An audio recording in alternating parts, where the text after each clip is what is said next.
right, welcome back. Welcome back. It is your boy Book Urban, and I'd like to welcome you to another episode of Urban Topic, where we progress your conscious forward with powerful conversation. And this is season three. And season three is just all about leadership in our communities and mentors to us who's taught us the way, taught us along our way, and help us get to where we need to get to us, just that point of success in our journeys. And I don't know where I would be without the first mentor that I ever had in my life, that I'm grateful to say that I ever had in my life. The first leader, the first person to ever see be a leader on an everyday basis. I'm 33 years old, and I like to say I'm very grateful for all the lessons and just everything that's been taught and shown upon me as an example by first this person to the left of me. You're right, my father, Mr. Harold Kersey Jr. Man, what's going on, Pop? How you doing today, man? All right, Doing well, man. Thank you very much. Yeah, you look good, man. Just trying to stay alive. Yeah, hey, take your time, take your time, take your time. So I don't know, people really know, I guess, of course they don't know who you are, but give them just a little bit of background about you, like where you were born and raised and how you grew up, just a little bit, so people can understand who you are, to see what, where I come from. I was born and raised in Lawrence County. As I became a teenager, we migrated to my mother's hometown, which is Greenwood, South Carolina. Majority of her family, she had 4 brothers and 6 sisters. Some of her brothers were ex-military, and a few of her family members, her siblings, were business owners. Done very well in Greenwood County. It provided a very good format for familyhood for me coming up. My father's family was from New York City and some from North Carolina as well. And back then it was just more closer knit. Everything was about family. Not kind of like it is now. It's just so much that things that are put in front of us that are kind of difficult to reach. We have to work all the time, and families don't seem to be able to get together as much as like they used to. But that is where I'm from. That's what I'm about. And that's what I try to project in my everyday livelihood. Yeah, that's awesome. That's awesome. I want to say, again, thank you for being a guest on our show. And you just poured out a lot of great points, just relating to back how things were when you were growing up, as opposed to how things are now. I mean, you touched on it just a little bit, but just going a little bit more detail, like what things do you see that are really different, in what ways? You know what I mean, from how they were when you were first born and raised, and when you were growing up, and just the culture of life, as opposed to now. Well, back during that time, one of the things I think about it often, is the families were so large, and you had, it was almost several people in the family your age that you could grow up with, play with, deal with, and study with on a daily basis. You almost didn't have to go outside of the family for friends. But when you did, go to school and things like that and meet friends in the summer, that was just an addition to it. Now, it seems like, people just don't have time. Everything is so cut and dry. You got to work so much. As soon as you get off, you just have a little bit of time to digest your day and adjust to what's going on at home. And it just seems like now people are just becoming more and more distant. Of course, with the addition of artificial intelligence, is making things so easy for us to have access to, that could kind of cut in a little bit of the personal relationship space that we used to have. But it was really a great time coming up when you just always had people around you that were your peers, that were actually in your family that you could go to and deal with, and you didn't have to always so much deal with people that you didn't know. Yeah. Not that it hurts to know new people, but it's just a little bit different now. Today's times, every time you leave the house or every time you're using your phone, you're having to socialize or get to know other people for other things. So, it's just a little bit of a transition. Nothing negative or nothing positive. It's just a different type of lifestyle nowadays than what we used to be. That's a great point. And technology has a lot to do and a lot to play with that. Just to put it in reference, I don't know if you mind if I tell people this, but so you were born in the late 60s, right? Right after Martin Luther King passed. But you pretty much grew up and were raised in the 70s, 80s. And you were a full-grown man in the 90s and the early 2000s.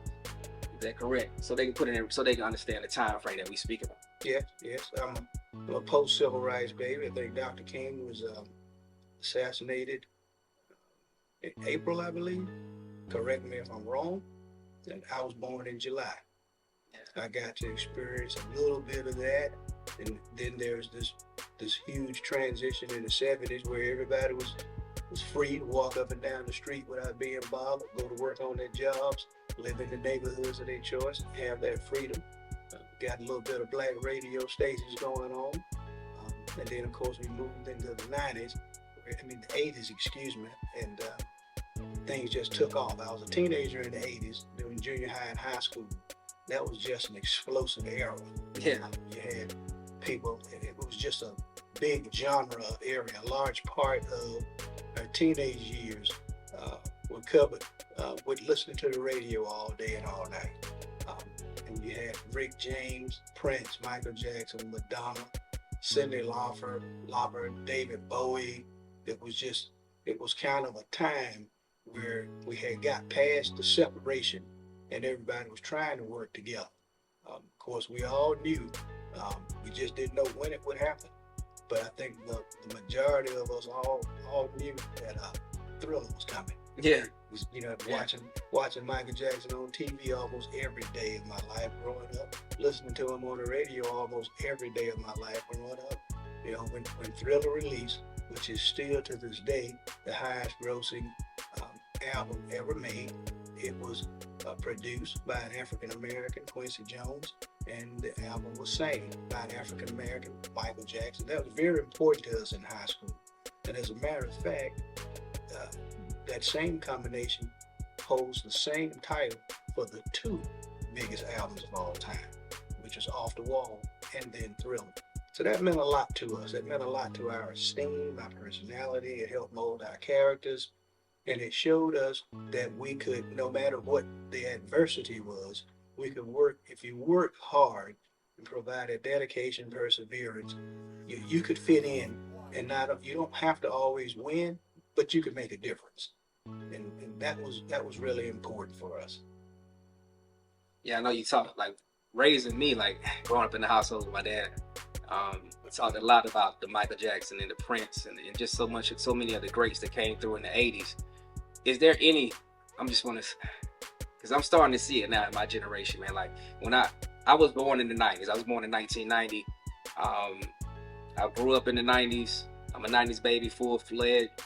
In the early 2000s, when I became a teenager, I was in high school in the late early 2000s, like 2006, 7, and 8, 2005, 6, 7, and 8. And to me, for us, like, our Michael Jackson at the time was like the Lil Wayne's, quote unquote, so on and so forth, and just of that genre. When they get ready to come out, they smash albums and singles and so on and so forth, and they would say changing the game. But I'm starting to see now in just the newer music in the 2020s, and it may just be me. It may just be something that I'm going through. It's a growth period. But it's just like everything that I hear now, it's no value. It's no value. Like, nobody can even learn from it. I know, like, people were even saying that with our music when it came from the 90s with the gangster rap, so on and so forth. Like, you the first person to put me on Tupac and Notorious B.I.G. And I'm forever grateful for that, on Nas. But when it came to, like, I guess, like, all these guys had messages in their music. And as opposed, like, to what's playing now, like, I really don't hear anything. Did you notice any of those differences culturally just when it came to the music? And, like, how was that transition for you? Well, it's a little bit difficult. Didn't quite understand it. Because in music, I think music is a representation of life, right?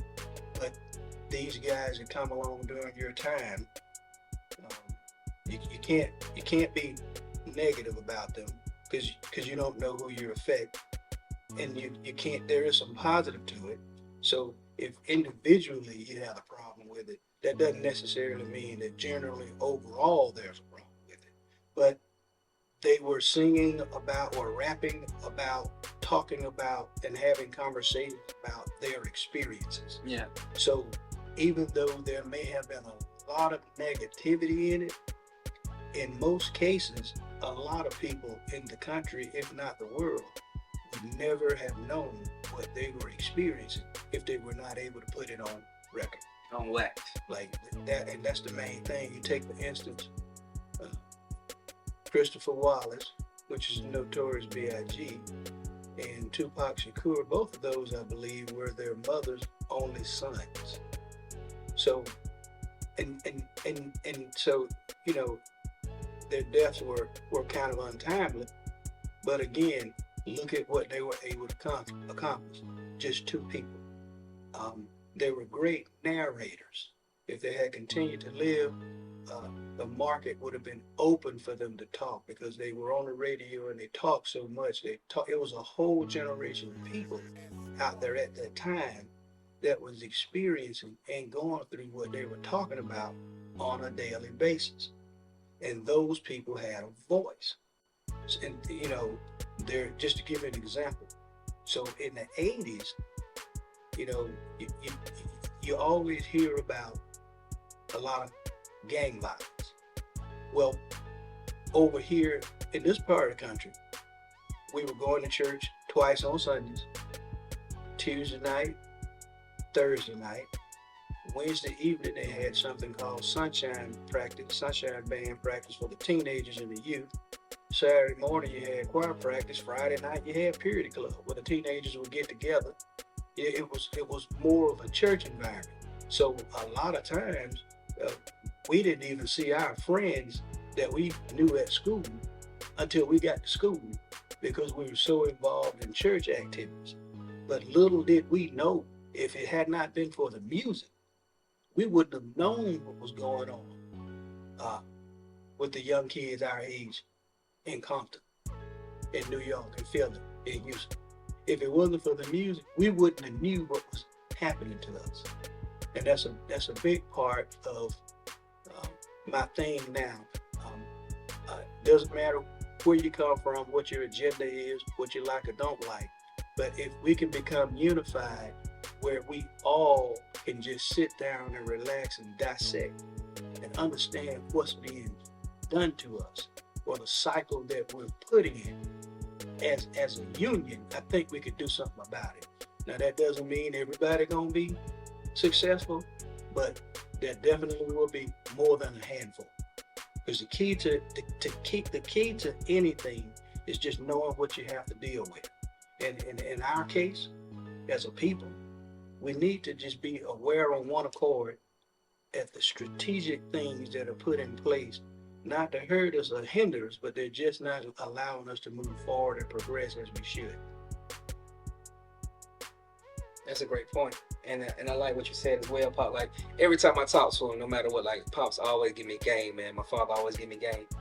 The key to success, the key to anything is going to be knowledge, known, like you said. And I don't think people really realize that, like, so many people in my generation and the generation that's coming after me, they always looking for like a quick fix.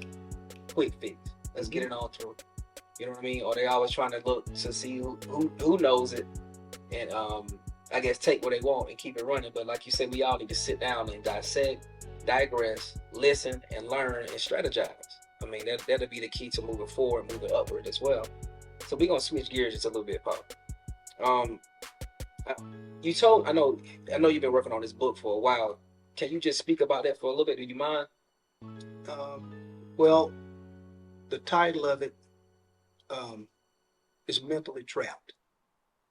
And when you say working on it for a while, it's because every 30 seconds there's something else you can add to. Yeah.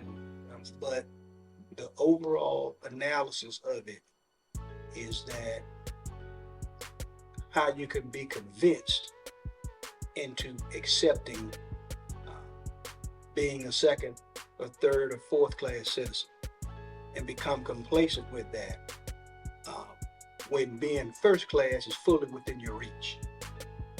But you never look at that. You know, for the majority of people now, because the cost of living is so high, the economy is literally out of control. No matter what anybody says to you, they don't have it under control. It's out of control. The majority of the people in this country are working 8, 10, and 12 hours a day. There's 24 hours a day. So when you're working like that, number one, how much time does that leave you at home? How much time does that leave you with family? How much time does that leave you to better yourself with your education? how much time does that leave you to recuperate, regenerate, and get yourself ready to go back and be prepared for the next day? You literally don't have time in the day to get yourself together. Um, all you really have time for is to fit into this premeditated narrative where when you flip on the TV. Yeah. And let's face it, if the same thing is on 3 different news channels, it's not breaking news. Yeah. It's it's scripted, written, and put out there, and they're pushing that agenda. And Morgan Freeman said, always remember, the TV's original name is programming. Mm-hmm. That's what it's designed for, the programming. But you don't really, we're so convinced that there's something else more important than ourselves. A lot of times, some of us, we don't take the time to just build on ourselves. So what happens, you begin to chase dreams. Mm-hmm. Now, Prince made a comment one time in a song, nothing comes from talkers but sound, but nothing comes from dreamers but dreams. And that's true. And there's some good and bad to that. But if you spend 10, 20, 30 years chasing somebody else's dream, where does that leave you? Mm-hmm. You're just as original, you're just as modern, you're just as creative, and you're just as close to God as the next person. So stop looking up to and at other people and learn how to spend more time focusing and building on oneself. That's one of the first steps to getting out from under this mental entrapment, because it's just a cycle. Mm-hmm. It's just like working the same old job. Now, there's some benefits to it. There's pros and cons to everything. But imagine if you worked for somebody for 30 years, and if you had took the time to educate yourself, after 3, 4, or 5 years, you learned the business and opened the same business for yourself. Mm-hmm. Created jobs for other people yourself. You could be living just as good as the people you're working for, but you don't have time. There's not enough time left in the day for you to even have that thought process, because everything is, I gotta get ready for tomorrow. You see? Yeah, I'm waiting on it. And I've probably been getting a lot of the lessons that you plan on teaching, or just a lot of the lessons, a lot of things that you plan on covering in the book, Mentally Trapped, throughout my entire lifetime. What's the one thing that you want people to just get out of the Mentally Trapped novel that you're working on right now at this given moment? Well, there's a lot of things happening universally. So don't just get stuck in the narrative of what you're in every day. Don't ever just go by what somebody says. One of the big things in our community, I've heard it ever since I was a kid. Somebody said. Mm-hmm. Somebody said. Mm-hmm. What difference does it make what somebody said? To get out of that cycle of going by what somebody else says, find out for yourself. That's how you get out of that mental trap. Right. You go get it yourself. You go find out for yourself. Go to the water yourself. Go to the water yourself. And you can make a difference. You can, if you just go by what the standard that's been set in front of you, or what somebody told you to do, you're just going to repeat the cycle that's already been repeated. But you're a different person. You serve Jesus as well. And the Lord may provide some insight to you that is different from the direction that you're going in. You need to open that up so that you can carry out the order and direction that's been placed on you, mm-hmm. instead of just repeating the same cycle that somebody else has done. And it could be a great cycle, but you could be greater. Exactly. Exactly. Nothing wrong with pushing forward for more greatness. All right, Pop. So I'm really looking forward to the book. Real quick, like when can people expect? When can people just have it? Whether it's next month, next year, next 2 years. When do you think we'll be able to have it out full published for people to read? There's a trajectory for March 2024, because there's a lot of things. Like I said, it's like cooking. You can always add something else to it. Yeah, definitely. So, but I think we're about ready to cap it off and put it out there, because for certain, if it is something that is good, juicy, draws attention, and helpful, there's more to come. Definitely. Looking forward to it, Bob. We're looking forward to it, man. All right, so just being a father, if you don't mind me asking, because I'm a new father. I've been a father for about 6 years. This game is new to me. I come to you a good bit, just discussing similarities between you being a father in your household and me being the one in mine. Like, why are fathers necessary in the household? Give me your spiel, please.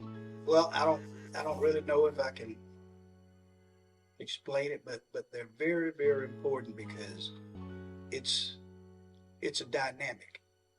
I mean, you can go back to the design, the original design that is formed in the Bible. If you have someone having a baby, you have someone that inseminated that person and gave them the ability to have a baby. There's no such thing as a child being born to a woman and it's just her child. The father that fathered that child, that's his child. That's his child. That's why most times the kids carry his name. That's his child. There's some tremendous mothers out there. They work hard and they're great and they've done a great job of raising their kids. But you have to have that father's presence because it's not designed for a one type of situation plan. Now, sometimes it's a little bit difficult. I know it's hard to get them involved. And I know a lot of times that the mothers, they're guaranteed. Most of the time, 9 times out of 10, they're going to be there. They're not going to turn their back. But if you look at the way the crime rate is, I think there was a Consumer Report with a statistical analysis that they're saying now, believe it or not, I don't know what took them so long, but they're saying now most areas where you have a lot of crime in youth and we're losing them, somewhere around the 8th grade, 13 years old, is because there's a lack of a father in the home or in the child's life. I mean, a mother can be a mother. They can try to be a father, but that's the father's job. Mm-hmm. And you have to have that man there for that order and direction. You have to have that man there for that structure for that child to look and see. Because they have to know, well, if I asked mom and she said no, they got to know they got somewhere else to go. When they go to the other sword, which is the dad, he says no, then that's flat line right there. That's end of discussion. That's understandable.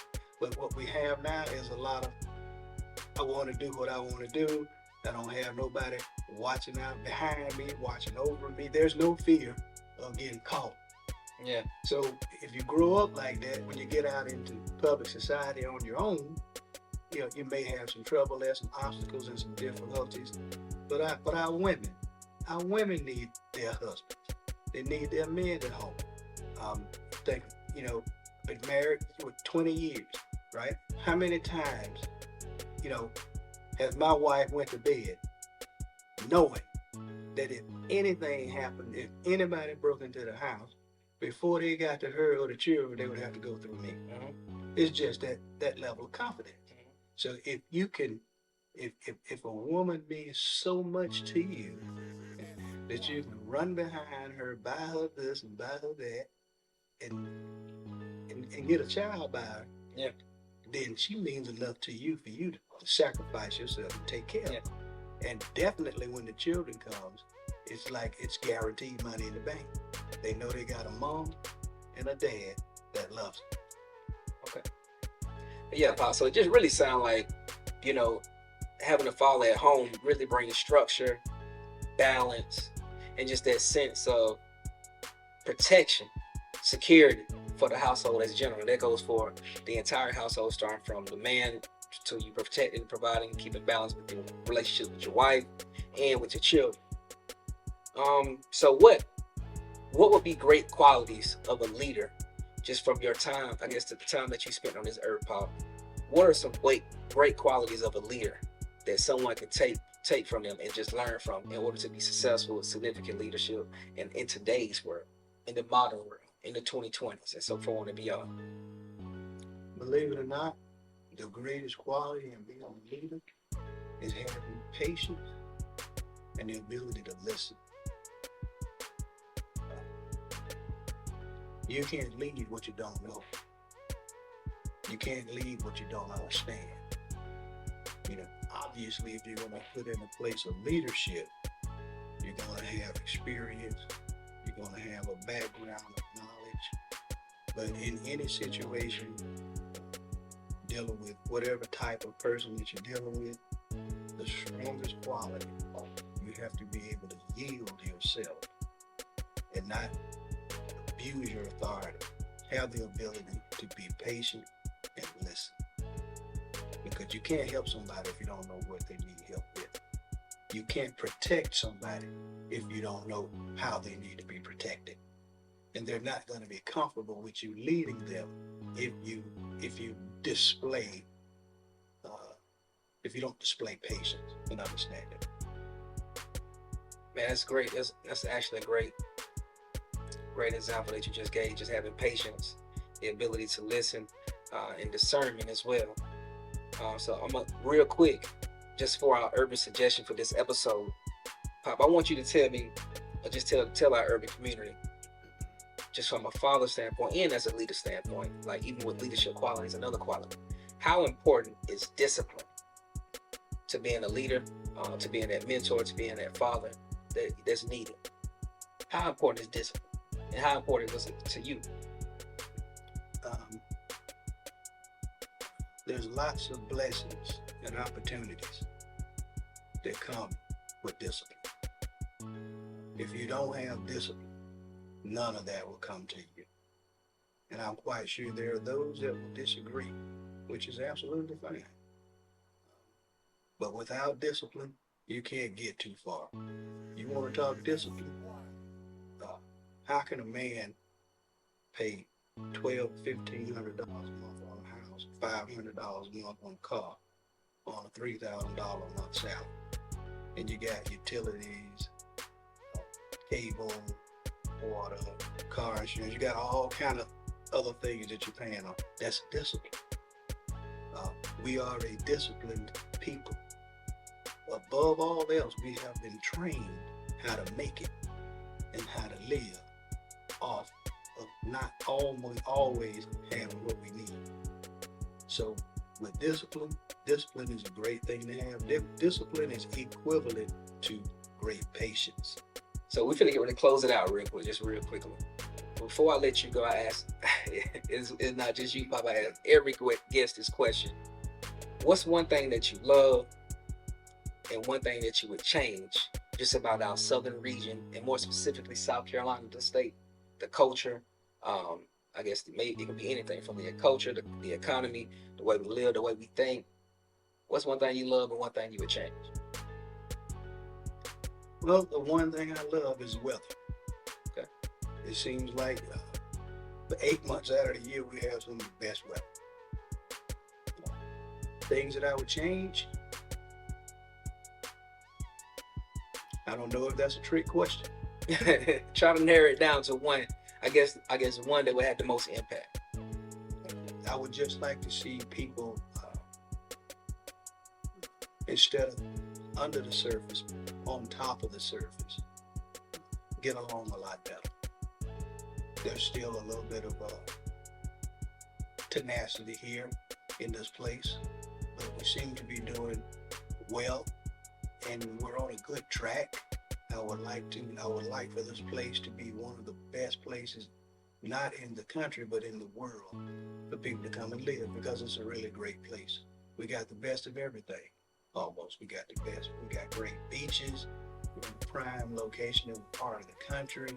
Like I said, up the East Coast, their summers last about 3 or 4 months, and their winters last 8 months.